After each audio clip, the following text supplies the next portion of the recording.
ചരടിലുള്ള ആ മണികൾ എത്ര വേഗത്തിലാണോ കൊഴിഞ്ഞു പോകുന്നത്, എത്ര വേഗത്തിലാണോ അത് താഴേക്ക് ഉതിർന്നു വീഴുന്നത്, അതേ വേഗത്തിലായിരിക്കും ഈ 10 അടയാളങ്ങൾ സംഭവിക്കുക. ഈ 10 അടയാളങ്ങളുടെ പ്രത്യേകത ഇതാണ്. ഒരു മാല അതിന്റെ ചരട് പൊട്ടിയാൽ ആ മാലയിലുള്ള മുത്തുമണികള് എത്ര വേഗതയിലാണോ ഉതിർന്നു വീഴുന്നത്, അതേപോലെ ആയിരിക്കും ഈ 10 അടയാളങ്ങൾ സംഭവിക്കുക. ഓരോ അടയാളങ്ങൾക്കും ഇടയിൽ കാലതാമസം ഉണ്ടാകില്ല എന്നർത്ഥം. വളരെ പെട്ടെന്ന് ഈ കാര്യങ്ങൾ നടക്കും. മസീഹ് ദജ്ജാലിന്റെ വരവ്, അതേപോലെ തന്നെ ദുഖാന്, ഈസാ നബി അലൈഹിസ്സലാമിന്റെ അടക്കം, യമനിൽ നിന്ന് വരുന്ന തീ, അതേപോലെ തന്നെ ദാബത്തുൽ അർദ്, ഇങ്ങനെയുള്ള ഈ സംഗതികൾ വളരെ പെട്ടെന്നായിരിക്കും നടക്കുക. അതോടുകൂടിയിട്ട് ലോകത്തിന്റെ അവസാനവും സംഭവിക്കും എന്നാണ് ഈ ഹദീസിനെ വിശദീകരിച്ചുകൊണ്ട് പണ്ഡിതന്മാർ പറഞ്ഞത്.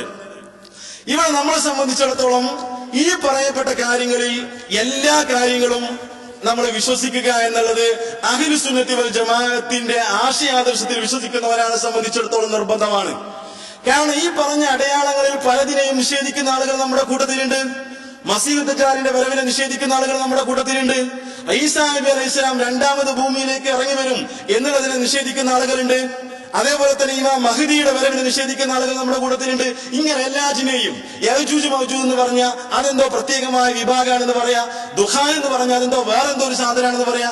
ഇങ്ങനെ ഈ അടയാളങ്ങളൊക്കെ ബുദ്ധിപരമായിട്ട് വ്യാഖ്യാനിക്കുകയും അതൊന്നും തങ്ങളുടെ ബുദ്ധിക്ക് യോജിക്കുന്നതല്ല എന്ന് പറഞ്ഞിട്ട് അതിനെ നിഷേധിക്കുകയും ചെയ്യുന്ന ആളുകൾ നമ്മുടെ കൂട്ടത്തിൽ ഒരുപാടുണ്ട്. നമ്മുടെ മുസ്ലിം സംഘടനകൾക്കിടയിലുണ്ട്, എല്ലാ പാർട്ടികൾക്കിടയിലും അത്തരത്തിലുള്ള ആളുകളുണ്ട്. നമ്മളെ സംബന്ധിച്ചിടത്തോളം ഞാൻ നേരത്തെ പറഞ്ഞതുപോലെ ഹദീസ് സ്വഹീഹാണോ, നമ്മുടെ ബുദ്ധിക്ക് അത് യോജിച്ചാലും ഇല്ലെങ്കിലും ശരി, ആ ഹദീസിനെ നമ്മൾ കീഴ്പ്പെട്ടു കൊള്ളണം. അതാണ് അഹ്ലു സുന്നത്ത് വൽ ജമാഅത്തിന്റെ ഈ വിഷയത്തിലുള്ള നിയമം എന്നുള്ളത് ഞാൻ ആമുഖമായിട്ട് സൂചിപ്പിക്കുകയാണ്. ഇവിടെ നമ്മൾ മനസ്സിലാക്കേണ്ട രണ്ടാമതൊരു കാര്യം, ഈ അടയാളങ്ങളുടെ ക്രമീകരണം എങ്ങനെയാണ്, അത് കൃത്യമായിട്ട് മനസ്സിലാക്കാൻ നമുക്ക് നിർവാഹമില്ല. എന്നാൽ ചില പണ്ഡിതന്മാർ പറഞ്ഞു, ആദ്യമായിട്ട് ഈ 10 അടയാളങ്ങളെ കുറിച്ചാണ് ഞാൻ ഇന്ന് സംസാരിക്കാൻ പോണത്. ചെറിയ അടയാളങ്ങളെ കുറിച്ച് പറയാനുള്ള സമയം നമുക്കില്ല, സമയം വൈകിയിട്ടുണ്ട്. അതുകൊണ്ട് ഈ 10 അടയാളങ്ങൾ ചെറുതായിട്ടൊന്ന് വിശദീകരിച്ചു പോകാൻ മാത്രമാണ് ഞാൻ ഈ സന്ദർഭത്തിൽ ആഗ്രഹിക്കുന്നത്. പണ്ഡിതന്മാർ പറഞ്ഞു, ഈ 10 അടയാളങ്ങളിൽ ഏതൊരു അടയാളമാണ് ആദ്യം സംഭവിക്കുക, അത് കൃത്യമായിട്ട് വിശദീകരിക്കാൻ കഴിയില്ല എന്നുള്ളതാണ് മുഹദ്ദിസീങ്ങൾ പറഞ്ഞത്. പക്ഷെ അവരൊരു കാര്യം പറഞ്ഞു, ആദ്യം നടക്കുന്നത് ഖുറൂജു ദജ്ജാലായിരിക്കും. ദജ്ജാലിന്റെ വരവായിരിക്കും ആദ്യം നടക്കുന്നത്. ഒന്നാമത്തെ ഈ 10 എണ്ണിയ കൂട്ടത്തില്, വലിയ അടയാളങ്ങൾ എണ്ണിയ കൂട്ടത്തില് ആദ്യം സംഭവിക്കുന്നത് ഖുറൂജു ദജ്ജാലായിരിക്കും. ദജ്ജാൽ പുറപ്പെടുക എന്നുള്ളതായിരിക്കും. അതിന്റെ ഇടയിൽ നടക്കുന്ന ഒന്നാണ് ഇമാം മഹ്ദിയുടെ വരവ്. അതിനുശേഷം ഈസാ നബി അലൈഹിസ്സലാമിന്റെ വരവ്. അതിനുശേഷം യഅജൂജ് മഅജൂജ്. പിന്നെ അതിന്റെ ക്രമീകരണം എന്താണ്, അതിനെക്കുറിച്ച് കൃത്യമായി പറയാൻ കഴിയില്ല എന്നുള്ളതാണ് മുഹദ്ദിസീങ്ങളുടെ നിലപാട്. പിന്നീട് അവർ പറഞ്ഞു, അതിനുശേഷം സൂര്യൻ പടിഞ്ഞാറിൽ നിന്ന് ഉദിക്കും. ആ ഉദിക്കുന്ന അന്നായിരിക്കും ആ സമയത്ത് ദാബത്തുൽ അർദ് അത് പ്രത്യക്ഷപ്പെടുക. ദാബത്തുൽ അർദിനെ അല്ലാഹു ഭൂമിയിൽ നിന്ന് പുറത്തു കൊണ്ടുവരുന്നത് ആ സമയത്തായിരിക്കും. ഇങ്ങനെയൊക്കെ വിശദീകരിച്ച ആളുകളുണ്ട്. എന്താണെങ്കിലും അവർ പറഞ്ഞു, ഈ അടയാളങ്ങളുടെ തുടക്കം അത് ഖുറൂജു ദജ്ജാലായിരിക്കും, ദജ്ജാലിന്റെ പുറപ്പാടായിരിക്കും. അത് ക്രമീകരണത്തിലാണ്. അതിനുശേഷം ഇമാം മഹ്ദി, അതിനുശേഷം ഈസാ നബി അലൈഹിസ്സലാമിന്റെ വരവ്, അതിനുശേഷം യഅജൂജ് മഅജൂജ്. അത് ആ ക്രമത്തിലാണ് വരിക എന്നുള്ളത് ഹദീസുകളിൽ നിന്ന് നമുക്ക് മനസ്സിലാക്കാൻ പറ്റും. പക്ഷെ ഈ അടയാളങ്ങളുടെ അവസാനമായിക്കൊണ്ട് സംഭവിക്കുന്നത് യമനിൽ നിന്നും പുറപ്പെടുന്ന തീയായിരിക്കും. അത് പുറപ്പെടുന്നതോടുകൂടിയിട്ട് ലോകത്തിന്റെ അന്ത്യം സംഭവിക്കുമെന്നർത്ഥം. എന്നാൽ ബാക്കിയുള്ള അടയാളങ്ങളുടെ ക്രമീകരണം എങ്ങനെയാണ് എന്ന് കൃത്യമായി നമ്മുടെ മുഹദ്ദിസീങ്ങൾ വിശദീകരിച്ചിട്ടില്ല. ഇവിടെ ഏതാണെങ്കിലും ശരി, നമ്മൾ ആദ്യമായിട്ട് മനസ്സിലാക്കുന്നത് ഇതിലെ ഒന്നാമത്തെ അടയാളത്തെ കുറിച്ചാണ്, ഖുറൂജു ദജ്ജാലിനെ കുറിച്ചാണ്. എന്താണ് ദജ്ജാല്? എന്താണ് ദജ്ജാല്? ദജ്ജാലിനെ കുറിച്ച് പലരും കേട്ടിട്ടുണ്ട് എങ്കിലും എന്താണ് ഈ ദജ്ജാല് എന്നുള്ളത് അറിയാത്ത ആളുകൾ നമ്മുടെ കൂട്ടത്തിൽ ഒരുപാട് ആളുകളുണ്ട്. ഞാൻ നേരത്തെ പറഞ്ഞതുപോലെ ഇതൊരു മനുഷ്യനാണോ? ചില ആളുകൾ വിചാരിക്കുന്നത് എന്താ വെച്ചാൽ ഇതൊരു മൃഗാണ്, മൃഗത്തിന്റെ ശരീരം, അതേപോലെ തന്നെ മനുഷ്യന്റെ തലയുള്ള ഒരു സാധനമാണ് ദജ്ജാൽ എന്നുള്ളത് വിശ്വസിക്കുന്ന ആൾക്കാരുണ്ട്. മൃഗത്തിന്റെ തലയാണ്, അതേപോലെ തന്നെ മനുഷ്യന്റെ ശരീരമാണെന്നുള്ളത് വിശ്വസിക്കുന്ന ആൾക്കാർ, അങ്ങനെ വിശ്വസിക്കുന്ന ആൾക്കാരുണ്ട്. പുരാണങ്ങളിലൊക്കെ കാണുന്ന പരമശിവന്റെ തൃക്കണ്ണ് പോലത്തെ ഒരൊറ്റ കണ്ണുമായിട്ട് വരുന്ന ഒരാളാണ് ദജ്ജാൽ. അങ്ങനെ ഒരുപാട് അബദ്ധ വിശ്വാസങ്ങൾ നമ്മുടെ മുസ്ലിങ്ങൾക്കിടയിലുണ്ട്. എന്നാൽ രണ്ടാമതൊരു വിഭാഗം ആളുകളുണ്ട്. അവര് പറയുന്നത് ദജ്ജാൽ എന്ന് പറഞ്ഞിട്ടൊരു സാധനമല്ല എന്നുള്ളതാണ് അവർ പറയുന്നത്. ദജ്ജാൽ എന്ന് പറഞ്ഞിട്ടൊരു സാധനമല്ല. പിന്നെ എന്താണ് ഈ ഖുർആൻ ഈ ഹദീസിൽ വന്നിട്ടുള്ള ദജ്ജാൽ കൊണ്ട് അർത്ഥമാക്കപ്പെടുന്നത്? അവര് പറയുന്നത് ദജ്ജാൽ എന്നുള്ളത് ഒരു സിമ്പലാണ്. എന്തിന്റെ സിമ്പല്? അതൊരു സിമ്പലാണ്. അന്ധവിശ്വാസങ്ങളുടെയും അനാചാരങ്ങളുടെയും വൃത്തികേടുകളുടെയും മ്ലേച്ഛമായ പ്രവർത്തനങ്ങളുടെയും ഒരു സിംബലാണ് യഥാർത്ഥത്തിൽ എന്ത് ദജ്ജാലി എന്നുള്ളത്. അതാര് പറഞ്ഞതാ? ഈജിപ്തിലുള്ള ഒരാളെ കുറിച്ച് നിങ്ങൾ കേട്ടിട്ടുണ്ടാകും, മുഹമ്മദ് അബ്ദുവിനെ കുറിച്ച്. ഈ മുഹമ്മദ് അബ്ദു പറഞ്ഞത്, റഷീദ് അലിദ പറഞ്ഞത്, ജമാലുദ്ദീൻ അഫ്ഗാനി പറഞ്ഞത് ഇതൊരു സിംബൽ ആയിരിക്കും എന്നുള്ളതാണ്. ദജ്ജാലി എന്നുള്ളത് ഒരു സിംബൽ മാത്രമാണ്. അത് മുഹമ്മദ് അബ്ദുവിന്റെ തഫ്സീറിൽ പറഞ്ഞതാണ് റുംസുൻ, അതൊരു സിംബലാണ്, റുംസാണ് അത്. എന്തിന്റെ? ലിൽ ഖുറാഫാത്തി വദ്ദജ്രി വൽ ഖബാഇഹി. ഞാൻ നേരത്തെ പറഞ്ഞത് അതിന്റെ അർത്ഥം മ്ലേച്ഛമായ പ്രവർത്തനങ്ങളുടെയും അന്ധവിശ്വാസങ്ങളുടെയും വേണ്ടാത്തരങ്ങളുടെയും ഒരു സിംബലാണ് ദജ്ജാലി എന്നുള്ളത്. പിന്നെ ദജ്ജാലിനെ നിഷേധിച്ചതാരാ? നമ്മുടെ ഇന്ത്യയിൽ ഉണ്ടായ ഒരു കള്ളപ്രവാചകൻ ഉണ്ടല്ലോ. കള്ളപ്രവാചകന്മാര് വരും എന്നുള്ളത് ചെറിയ അടയാളങ്ങളിൽപ്പെട്ട ഒരു അടയാളമാണ്. അത് നമ്മൾ പിന്നീട് വിശദീകരിക്കണം, മനസ്സിലാക്കണം. നമ്മുടെ ഇന്ത്യയിൽ പഞ്ചാബിലുണ്ടായ ഒരു കള്ളപ്രവാചകനുണ്ട്, മിർസ ഗുലാം അഹമ്മദുൽ ഖാദിയൻ എന്ന് പറയുന്ന ആള്. അയാളും പറഞ്ഞത് ഇതേ കാര്യം തന്നെയാണ്. അല്ലെ, ബ്രിട്ടീഷുകാര് മുസ്ലിങ്ങളെ അല്ലാതാക്കാൻ വേണ്ടിയിട്ട് ബ്രിട്ടീഷുകാര് വേഷം കെട്ടിച്ചു കൊണ്ടുവന്ന ഒരു നബി ഉണ്ടല്ലോ, കള്ളപ്രവാചകനുണ്ടല്ലോ, മിർസ ഗുലാം അഹമ്മദ് ഖാദിയന്. ഖാദിയാനിസത്തെ കുറിച്ച് നമ്മൾ വേറെ മനസ്സിലാക്കണം.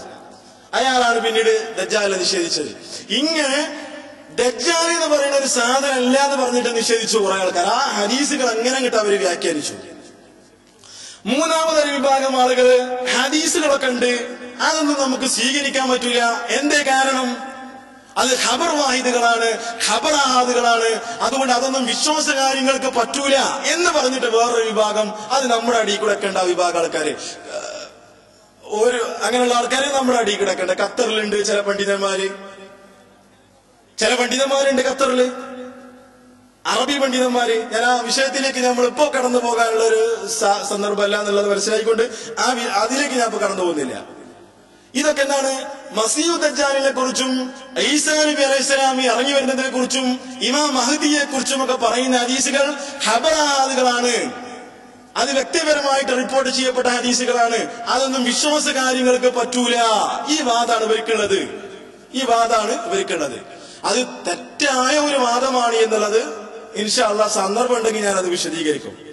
അഹ്ലു സുന്നത്തി വൽ ജമാഅത്തിനെ സംബന്ധിച്ചിടത്തോളം ഖുർആനിൽ എന്ത് പറഞ്ഞു? അവരത് അംഗീകരിക്കുന്നു, ഉൾക്കൊള്ളുന്നു, അതിന് കീഴ്പ്പെടുന്നു. അഹ്ലു സുന്നത്തി വൽ ജമാഅത്തിനെ സംബന്ധിച്ചിടത്തോളം ഒരു ഹദീസ് പ്രവാചകരിൽ നിന്ന് കിട്ടിയത് സ്വഹീഹാണോ, അത് ഖബർ വാഹിദാകട്ടെ അല്ലാത്ത ഹദീസുകളാകട്ടെ, കർമ്മപരമായ കാര്യങ്ങൾ ചെയ്യുന്നത് പോലെ തന്നെ വിശ്വാസപരമായ കാര്യങ്ങളും ഖബർ വാഹിദുകൾ കൊണ്ട് മതിയാകുമെന്നുള്ളതാണ് അഹ്ലു സുന്നത്തി വൽ ജമാഅത്തിന്റെ നിയമം. ആരെങ്കിലും ഇതിനെ നിഷേധിച്ചാലോ അവൻ അഹ്ലു സുന്നത്തി വൽ ജമാഅത്തിൽ നിന്ന് പുറത്താണ് എന്നുള്ളതാ നമ്മൾ മനസ്സിലാക്കേണ്ടത്. ഇത് ഖബർ വാഹിദുകളാണെന്ന് പറഞ്ഞിട്ട് ആരെങ്കിലും ഇതിനെ നിഷേധിക്കുകയാണെന്നുണ്ടെങ്കിൽ അവർ അഹ്ലു സുന്നത്തി വൽ ജമാഅത്തിന്റെ പുറത്താണ് എന്നുള്ളത് നമ്മൾ മനസ്സിലാക്കണം. ഞാൻ ആ ഒരു വിഷയത്തിലേക്ക് കൂടുതൽ കടന്നു പോകുന്നില്ല. ഇവിടെ നമ്മൾ മനസ്സിലാക്കുക, ഒന്നാമത്തെ അടയാളമായിക്കോട്ടെ റസൂലുള്ളാഹി സ്വല്ലല്ലാഹു അലൈഹി വസല്ലം പറഞ്ഞു ദജ്ജാലിനെ കുറിച്ച്. ഞാനതൊന്ന് സൂചിപ്പിച്ചു പോവുകയാണ്. കാരണം മുമ്പ് നമ്മളൊരു വിഷയത്തില് ഈ ഒരു വിഷയം മാത്രം നമ്മൾ സംസാരിച്ചിട്ടുണ്ട്, മസീഹ് ദജ്ജാലിനെ കുറിച്ച് മാത്രം. അപ്പൊ അങ്ങനത്തെ വിശാലമായ ഒരു വിഷയമാണ് മസീഹ് ദജ്ജാല്. എന്നിരുന്നാലും ആ ക്ലാസ്സിൽ പങ്കെടുക്കാത്ത ആളുകൾ ഉണ്ടാവുമല്ലോ. അതുകൊണ്ട് ഞാനത് സൂചിപ്പിക്കാതെ പോകുന്നത് നീതിയല്ല എന്ന് മനസ്സിലാക്കിക്കൊണ്ട് ചില കാര്യങ്ങൾ സൂചിപ്പിക്കുകയാണ്. ആരാണ് മസീഹ് ദജ്ജാല്? എന്താണ് മസീഹ് ദജ്ജാല്? എവിടെയാണ് മസീഹ് ദജ്ജാല് പുറപ്പെടുക? എന്തൊക്കെയായിരിക്കും അവന്റെ ഫിത്നകള്? ഇവിടെ നമ്മൾ മനസ്സിലാക്കണം. ഫത്ഹുൽ ബാരിയിൽ ഇബ്നു ഹജർ അസ്കലാനി പറഞ്ഞു, ഭൂമിയിൽ ലോകത്തിന്റെ അവസാനങ്ങൾക്ക് തുടക്കം കുറിച്ചുകൊണ്ട് നടക്കുന്ന ഏറ്റവും വലിയ ഫിത്നകളിൽപ്പെട്ട ഒന്നാണ് മസീഹ് ദജ്ജാലിന്റെ പുറപ്പാട്. അതോടുകൂടിയിട്ട് ഖിയാമത്ത് നാൾ ആരംഭിച്ചു എന്നർത്ഥം. ഭൂമിയിലെ ഒന്നാമത്തെ അടയാളമാണ്, വലിയ അടയാളമാണ് മസീഹ് ദജ്ജാലിന്റെ പുറപ്പാട് എന്നുള്ളത്. ആരാണ് മസീഹ് ദജ്ജാല്? നമ്മൾ ഹദീസിലേക്ക് വരിക. ഷെയ്ഖ് നാസിറുദ്ദീൻ അൽബാനി ഈ വിഷയത്തെ കുറിച്ച് ഒരു ബുക്ക് തന്നെ രേഖപ്പെടുത്തിയിട്ടുണ്ട്. മസീഹ് ദജ്ജാലും നുസൂലും ഈസാ അലൈഹിസ്സലാം, ഈസാ നബി അലൈഹിസ്സലാമിന്റെ വരവും ഭൂമിയിലേക്കുള്ള വരവും എന്ന് പറഞ്ഞിട്ടൊരു ഗ്രന്ഥം രേഖപ്പെടുത്തിയിട്ടുണ്ട്, സ്വഹീഹായ ഹദീസുകൾ ഉദ്ധരിച്ചുകൊണ്ട്. ആ ഹദീസിൽ വന്നിട്ടുള്ള അദ്ദേഹത്തിന്റെ ഗ്രന്ഥത്തിൽ വന്നിട്ടുള്ള ചില ഹദീസുകൾ സാന്ദർഭികമായിട്ട് ഞാൻ സൂചിപ്പിക്കട്ടെ. റസൂലുള്ളാഹി സ്വല്ലല്ലാഹു അലൈഹി വസല്ലം പറഞ്ഞു, യാ അയ്യുഹന്നാസ്, അല്ലയോ ജനങ്ങളെ, ഇന്നഹാ ലം തകുൻ ഫിത്നത്തുൻ അലാ വജ്ഹിൽ അർളി, ഈ ഭൂമിയിൽ ഇന്ന് വരെ ഒരു ഫിത്നയും ഉണ്ടായിട്ടില്ല. ആദമിന്റെ സന്തതികളെ സൃഷ്ടിച്ചതിനു ശേഷം ഇന്ന് വരെ ഒരു ഫിത്നയും ഉണ്ടായിട്ടില്ല. വലാ തകൂനു ഹത്താ തഖൂമുസ് സാഅ, അന്ത്യസമയം നിലവിൽ വരുന്നത് വരെ ഇനി ഒരു ഫിത്ന ഉണ്ടാകാനും പോകുന്നില്ല. അഅ്ളമ മിൻ ഫിത്നത്തി ദജ്ജാൽ, ദജ്ജാലിന്റെ ഫിത്നയേക്കാൾ വലിയൊരു ഫിത്ന ഇന്ന് വരെ ഉണ്ടായിട്ടില്ല. ഇനി അന്ത്യനാൾ വരെ അങ്ങനെ ഒരു ഫിത്ന ഉണ്ടാകാനും പോകുന്നില്ല. അത്രക്കും വലിയൊരു ഫിത്നയായിരിക്കും മസീഹ് ദജ്ജാലിന്റെ ഫിത്ന എന്നാണ് റസൂലുള്ളാഹി സ്വല്ലല്ലാഹു അലൈഹി വസല്ലം പഠിപ്പിക്കുന്നത്. എന്നിട്ട് പ്രവാചകൻ പറഞ്ഞു, ഇന്നല്ലാഹ അസ്സ വജല്ല ലം യബ്അസ് നബിയ്യൻ, അല്ലാഹു സുബ്ഹാനഹു വ തആല ഒരു പ്രവാചകനെയും നിയോഗിച്ചിട്ടില്ല, ഇല്ലാ ഹദ്ദറ ഉമ്മതഹു അല്ലാ അവറ ദജ്ജാൽ, ഒറ്റക്കണ്ണനായ ദജ്ജാലിനെ കുറിച്ച് താക്കീത് ചെയ്യാതെ ഒരു പ്രവാചകനെയും അല്ലാഹു നിയോഗിച്ചിട്ടില്ല. ഇവിടെ നമ്മൾ മനസ്സിലാക്കണം, എല്ലാ പ്രവാചകന്മാരും ജനങ്ങളോട് പറഞ്ഞിട്ടുള്ള പ്രധാനപ്പെട്ട കാര്യമാണ് ലാ ഇലാഹ ഇല്ലല്ലാഹ്. നമുക്ക് ആ കാര്യം അറിയാം. ലാ ഇലാഹ ഇല്ലല്ലാഹ് പറയാതെ ഒരു പ്രവാചകനും ഈ ലോകത്തോട് ഇവിടെ പറഞ്ഞു പോയിട്ടില്ല. ലാ ഇലാഹ ഇല്ലല്ലാഹ് പറഞ്ഞതുപോലെ എല്ലാ പ്രവാചകന്മാരും, ഏതെല്ലാം സമുദായത്തിലേക്ക് പ്രവാചകന്മാർ വന്നോ ആ പ്രവാചകന്മാരെല്ലാവരും അവരുടെ ജനങ്ങളോട് മസീഹ് ദജ്ജാലിനെ കുറിച്ച് താക്കീത് ചെയ്തിട്ടുണ്ടായിരുന്നു. അതുകൊണ്ട് ഇന്നി ലഅൻദിർകുമൂഹു, ആ മസീഹ് ദജ്ജാലിനെ കുറിച്ച്, ഒറ്റക്കണ്ണനെ കുറിച്ച് ഞാനും നിങ്ങളോട് താക്കീത് ചെയ്യുകയാണ്. വാന ആഖിറുൽ അംബിയായി, കാരണം ഞാനാണ് അംബിയാക്കളുടെ കൂട്ടത്തിൽ ആഖിർ, അവസാനത്തെ പ്രവാചകൻ, അവസാനത്തെ നബിയായ ഞാനാണ്. വാൻതും ആഖിറുൽ ഉമം, അവസാനത്തെ സമൂഹവും നിങ്ങളാണ്. അതുകൊണ്ട് നിങ്ങൾ മനസ്സിലാക്കണം, വഹുവ ഖാരിജുൻ ഫീകും ലാ മഹാല, മസീഹ് ദജ്ജാൽ പുറപ്പെടുന്നത് നിങ്ങളിലായിരിക്കും. മസീഹ് ദജ്ജാൽ പുറപ്പെടുന്നത് നിങ്ങളിലായിരിക്കും. ലാ മഹാല, അത് സംഭവിക്കുക തന്നെ ചെയ്യും. റസൂലുള്ളാഹി സ്വല്ലല്ലാഹു അലൈഹി വസല്ലം പഠിപ്പിക്കുന്നു, എല്ലാ പ്രവാചകന്മാരും ആ മസീഹ് ദജ്ജാലിനെ കുറിച്ച് താക്കീത് ചെയ്തു. ഞാനും നിങ്ങളോട് താക്കീത് ചെയ്യാണ്. ആ മസീഹ് ദജ്ജാൽ പുറപ്പെടുന്നത് നിങ്ങളായിരിക്കും, കാരണം നിങ്ങളാണ് അവസാനത്തെ സമൂഹം. എന്നിട്ട് റസൂലുള്ളാഹി സ്വല്ലല്ലാഹു അലൈഹി വസല്ലം പറഞ്ഞു, എന്താണ് പ്രവാചകൻ പഠിപ്പിച്ചത്? പ്രവാചകൻ പറഞ്ഞു, മസീഹ് ദജ്ജാലിനെ കുറിച്ച് ഞാൻ നിങ്ങൾക്ക് ചില കാര്യങ്ങൾ പറഞ്ഞു തരും. ഹത്താ ഖശീതു അല്ലാ തഖിലു, നിങ്ങൾക്കത് മനസ്സിലാക്കാൻ സാധിക്കുമോ എന്ന് പോലും എനിക്ക് പേടിയാണ്. നിങ്ങളുടെ ബുദ്ധിക്ക് അത് ഉൾക്കൊള്ളാൻ സാധിക്കുമോ എന്ന് പോലും എനിക്ക് പേടിയാണ്. അങ്ങനെയുള്ള ചില കാര്യങ്ങളാണ് എനിക്ക് നിങ്ങളോട് മസീഹ് ദജ്ജാലിനെ കുറിച്ച് അറിയിക്കാനുള്ളത് എന്ന് റസൂലുള്ളാഹി സ്വല്ലല്ലാഹു അലൈഹി വസല്ലം പറയാണ്. എന്നിട്ട് പ്രവാചകൻ പഠിപ്പിച്ചു, എവിടെയായിരിക്കും മസീഹ് ദജ്ജാൽ പുറപ്പെടുക? ഞാനത് പെട്ടെന്ന് ഓടിച്ചു പോവുകയാണ്. മസീഹ് ദജ്ജാൽ പുറപ്പെടുന്നത് കിഴക്ക് ഭാഗത്തു നിന്നായിരിക്കും. മസീഹ് ദജ്ജാൽ പുറപ്പെടുന്നത് കിഴക്ക് ഭാഗത്തു നിന്ന് എവിടുന്നായിരിക്കും? ഖുറാസാനിലായിരിക്കും മസീഹ് ദജ്ജാൽ പുറപ്പെടുക. ആ ഖുറാസാനിൽ തന്നെ മസീഹ് ദജ്ജാൽ പുറപ്പെടുന്നത് അസ്ബഹാൻ ഗോത്രത്തിലെ ജൂതന്മാർക്കിടയിലായിരിക്കും. അസ്ബഹാൻ എന്ന് പറയുന്നത് ജൂതന്മാരുടെ ഒരു ഗോത്രമാണ്. ആ ജൂതഗോത്രത്തിലായിരിക്കും മസീഹ് ദജ്ജാൽ പുറപ്പെടുക. അപ്പൊ ഖുറാസാനില് കിഴക്ക് ഭാഗത്തുനിന്ന് മസീഹ് ദജ്ജാൽ പുറപ്പെടും. ഖുറാസാനിലാണ് പ്രത്യക്ഷപ്പെടുക. അതും പ്രത്യക്ഷപ്പെടുന്നത് ജൂതന്മാരുടെ, അസ്ബഹാനിലെ ജൂതന്മാർക്കിടയിലായിരിക്കും മസീഹ് ദജ്ജാൽ പുറപ്പെടുക എന്ന് റസൂലുള്ളാഹി സ്വല്ലല്ലാഹു അലൈഹി വസല്ലം പഠിപ്പിക്കുകയാണ്. എന്നിട്ട് പ്രവാചകൻ പറഞ്ഞു മസീഹ് ദജ്ജാലിന്റെ അടയാളങ്ങളെ കുറിച്ച്. ചില ആളുകൾ പറഞ്ഞല്ലോ മസീഹ് ദജ്ജാൽ എന്ന് പറയുന്നത് ഒരു സിംബലാണ് എന്നുള്ളത്. യഥാർത്ഥത്തിൽ അങ്ങനെയല്ല. പ്രവാചകൻ പറഞ്ഞു, വൈന്നഹു അഅവറുൻ, മസീഹ് ദജ്ജാൽ എന്ന് പറയുന്നത് അഅവറാണ്, ഒറ്റക്കണ്ണനാണ്. എന്താ ഒറ്റക്കണ്ണ് എന്ന് പറയുമ്പോ? ഒരു കണ്ണ് ഇവിടെ ഇങ്ങനെ നിൽക്കുന്ന ആളെന്നുള്ളതാ ഒറ്റക്കണ്ണ് എന്നുള്ളതിന്റെ അർത്ഥം അല്ല. പ്രവാചകൻ പറഞ്ഞു, മംസൂൽ ഐനുൽ യുസ്റ, അവന്റെ ഇടത്തെ കണ്ണ് മായ്ക്കപ്പെട്ടിരിക്കുന്നു. മസീഹ് ദജ്ജാലിന്റെ ഇടത്തെ കണ്ണ് മംസൂഹാണ്. അതുകൊണ്ടാണ് മസീഹു ദജ്ജാൽ എന്ന് പറയുന്നത്. മസീഹ് എന്ന് പറഞ്ഞാൽ മായ്ക്കപ്പെട്ടവൻ, പറയും അർത്ഥങ്ങൾ അതിനുണ്ട്. മസീഹ് ദജ്ജാലിന്റെ ഇടത്തെ കണ്ണ് മംസൂഹാണ്, അത് മായ്ക്കപ്പെട്ടതാണ്. അലൈഹാ ളഫിറത്തുൻ ഖലീല, എങ്ങനെയാണ് അത് മായ്ക്കപ്പെട്ടത്? ആ ഇടത്തെ കണ്ണിൽ എന്തുണ്ട്? ഒരു ഖലീലത്തായ ഒരു മാംസ കഷ്ണം, ഒരു പരിപരുത്ത ഒരു മാംസ കഷ്ണം, ഒരു ഇറച്ചി കഷ്ണം ഇങ്ങനെ തുറിച്ചു നിൽക്കുന്നുണ്ട് മസീഹ് ദജ്ജാലിന്റെ ഇടത്തെ കണ്ണില്. ആ മാംസ കഷ്ണം എന്ത് ചെയ്തിട്ടുണ്ട്? അവന്റെ കണ്ണിനെ പറ്റ മൂടിയിട്ടുണ്ട് എന്നുള്ളതാണ്. ആ കണ്ണ് തീരെ കാണൂല. ഒരു ഇറച്ചി കഷ്ണം അവിടെ ഇങ്ങനെ തുറിച്ചു നിൽക്കുന്നുണ്ട്. എന്നിട്ട് പ്രവാചകൻ പറഞ്ഞു, ഈ ഇറച്ചി കഷ്ണം എന്നുള്ളത് ഒരു പച്ച നിറമാണ്, ഒരു പച്ച നിറത്തിലുള്ള ഒരു ഇറച്ചി കഷ്ണം. എന്നിട്ട് പ്രവാചകൻ വിശദീകരിച്ചു, അവന്റെ വലത്തെ കണ്ണോ അവന്റെ കറുത്ത മുന്തിരി പോലെയാണ്, ഉണങ്ങിക്കഴിഞ്ഞ ഒരു കറുത്ത മുന്തിരി പോലെയാണ് അവന്റെ വലത്തെ കണ്ണ്. അതാകട്ടെ തുറിച്ചു നിൽക്കുന്ന രൂപത്തിലാണത്. പ്രവാചകൻ പഠിപ്പിക്കുകയാണ്. അപ്പോ അവന്റെ ഇടത്തെ കണ്ണ് എന്ന് പറയുന്നത് ഒരു മാംസ കഷ്ണം ഒന്ന് മൂടിയിട്ടുണ്ട്. അതുകൊണ്ട് തന്നെ ആ കണ്ണ് കാണൂല, അത് പറ്റ ആ കണ്ണ് മൂടിപ്പോയിട്ടുണ്ട് എന്നർത്ഥം. അതാകട്ടെ ഒരു പച്ച കളറുമാണ്. അവന്റെ വലത്തെ കണ്ണിനെ കുറിച്ച് പറഞ്ഞു, അതൊരു മുന്തിരി പോലെയാണ്, ഒരു അല്പം ഇങ്ങനെ മുന്നിലേക്ക് തള്ളി നിന്നിട്ട് ഒരു മുന്തിരി പോലെയാണ് അത് റസൂലുള്ളാഹി സ്വല്ലല്ലാഹു അലൈഹി വസല്ലം പഠിപ്പിക്കുകയാണ്. എന്നിട്ട് പ്രവാചകൻ പറഞ്ഞു, ജുഫാലു ഷാരി, നല്ല മുടിയുള്ള ആളാണ് മസീഹ് ദജ്ജാൽ. നല്ലവണ്ണം നല്ല തിക്കുള്ള മുടിയുള്ള ആളാണ്.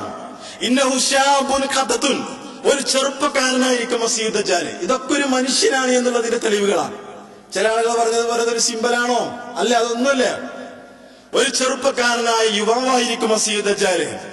എന്നാൽ പ്രവാചകൻ പറഞ്ഞു, ഖസീറുൻ, ഒരു കുള്ളനായിരിക്കും, വലിയ ഉയരം ഉണ്ടാവില്ല. കുറുതായ രൂപത്തില് കസീറായിരിക്കും. അഫ്ഹജുൻ, കാലുകൾ അവന് 2 കണങ്കാലുകളും അകറ്റി വെക്കുന്നവനായിരിക്കും. ഈ അടയാളങ്ങളൊക്കെ റസൂലുള്ളാഹി